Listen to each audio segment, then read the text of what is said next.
प्रिय विद्यार्थियों, पिछली कक्षा के क्रम में ही आज हम आचरण की सभ्यता निबंध जो सरदार पूर्ण सिंह द्वारा लिखा गया है उसके महत्वपूर्ण अंशों की व्याख्या करेंगे।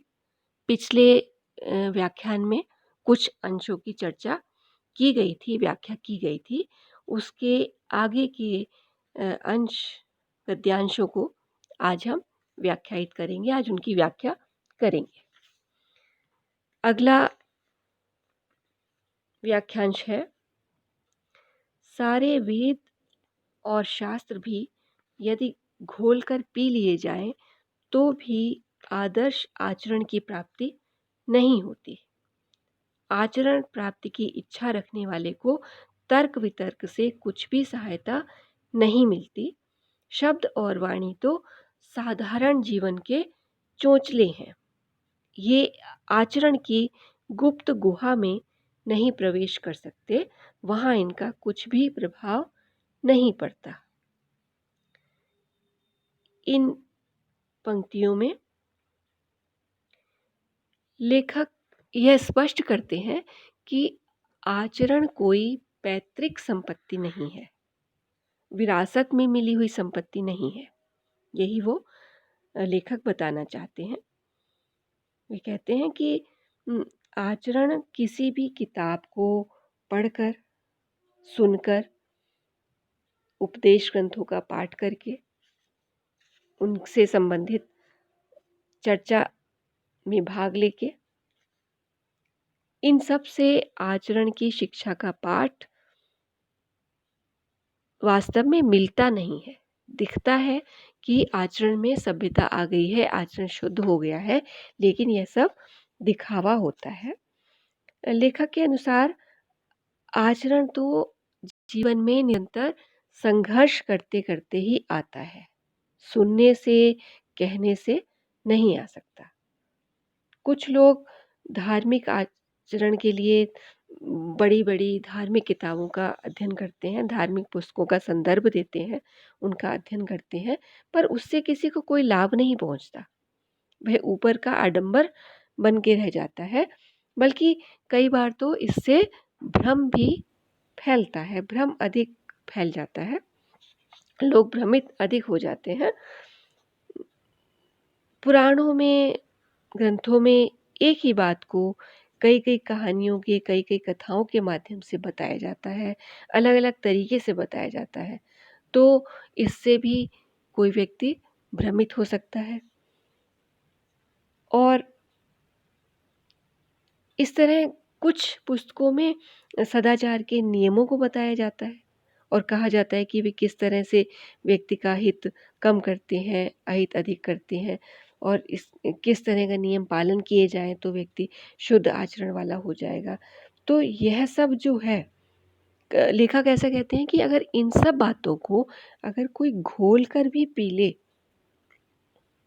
मतलब इन सब उपदेशों को, इन सब धार्मिक उपदेशों को, धार्मिक आख्यानों को, इन सब चर्चाओं को कोई घोलकर पी भी जाए, तब भी वह आचरण की मौन भाषा को सीख नहीं सकता।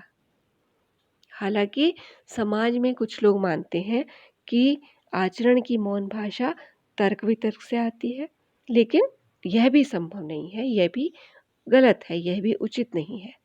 आचरण की भाषा सीखने के लिए तो किसी भी तरह का तर्क वितर्क किसी भी काम का नहीं है, किसी के भी काम का नहीं है, किसी भी काम का नहीं है, और उसे किसी को कोई विशेष सहायता नहीं मिलती है। इस तरह से आचरण की गहरी गुफा में प्रवेश हम पढ़कर, सुनकर, कहकर, बोलकर नहीं पा सकते, बल्कि आचरण तो ठोकर लगते लगते ही, जीवन के संघर्षों से दो चार होते होते ही, संघर्षों का सामना करते ही आचरण में, आचरण की सभ्यता आती है। ये पुस्तकों का, ये पढ़ने का, ये सुनने का विषय नहीं है, यह अनुभव का विषय है और धीरे धीरे ही आचरण में उतरता है। अगला अंश है, मनुष्य का जीवन इतना विशाल है कि उसके आचरण को रूप देने के लिए नाना प्रकार के ऊंच नीच और भले बुरे विचार, अमीरी और गरीबी, उन्नति और अवनति इत्यादि सहायता पहुंचाते हैं। पवित्र अपवित्रता उतनी ही बलवती है जितनी कि पवित्र पवित्रता।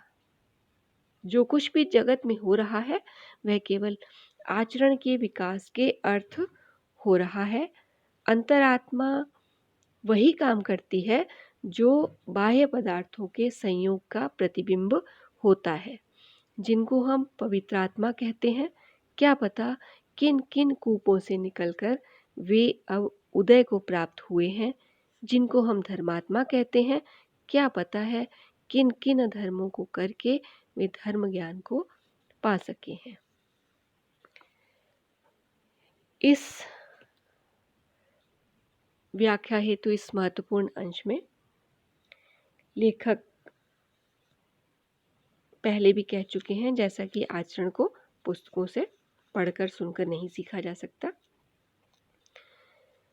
उसी बात को आगे बढ़ाते हुए ये इस अंश में कहा गया है कि किसी के आदमी के जीवन में अनेक तरह के अनुभवों से गुजरता है, अनेक रास्तों पर चलता है आदमी।